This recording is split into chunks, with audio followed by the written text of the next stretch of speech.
বিশ্বের বিভিন্ন দেশে বাংলাদেশি প্রবাসীর সংখ্যা নিয়ে সরকারি ও বেসরকারি ভিন্ন ভিন্ন তথ্য পাওয়া যায়। বেশিরভাগ সংস্থার তথ্যমতে এই সংখ্যা ১.১ কোটি থেকে ১.৫ কোটির মতো। তবে বাংলাদেশের অর্থনীতিতে প্রবাসীদের অবদান বেশ শক্তিশালী, যদিও এর পুরোটাই রেমিটেন্স নির্ভর। অথচ বিশ্বের বিভিন্ন দেশে ব্যবসা বাণিজ্যে বেশ প্রতিষ্ঠিত প্রবাসী বাংলাদেশিদের অনেকেরই রয়েছে উচ্চ বিনিয়োগ সক্ষমতা। প্রবাসী ব্যবসায়ীদের বাংলাদেশের অর্থনীতিতে যুক্ত করতেই মঙ্গলবার রাজধানীতে অনুষ্ঠিত হল এনআরবি গ্লোবাল কনভেনশন, যেখানে প্রায় ২৫টি দেশ থেকে প্রবাসীরা অংশগ্রহণ করেন। অনুষ্ঠানে দেশের সম্ভাবনাময় বিভিন্ন বাণিজ্যিক খাতে বিনিয়োগের আগ্রহ প্রকাশ করেন প্রবাসী ব্যবসায়ীরা। So we just always need our help. We always need to work together to make sure that we can take our country to the next level. But whenever we come to Bangladesh, the struggle we do in terms of our platform, in terms of where do we need to go, who do we need to contact to.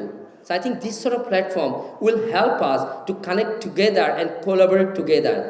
I always address this in a different way. It's not just remittance that we have to look forward from the people who are living in overseas and saying, look, remittance has always been there. I address this very right, it's always there.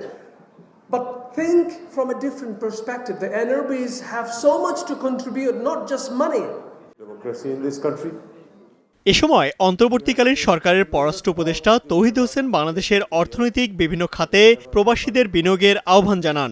We have seen this grow up in this country, that the non-resident Bangladeshis are a distinct community who can and are very important and who can play a very important role in the development of this country.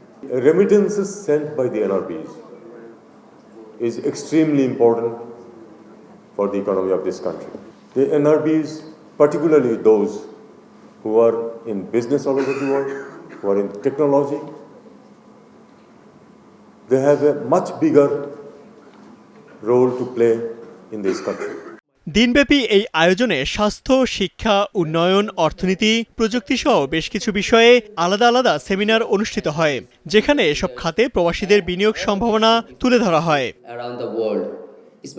Imtiaz Ahmed, star news, Dhaka. US, UK, Dubai, Japan.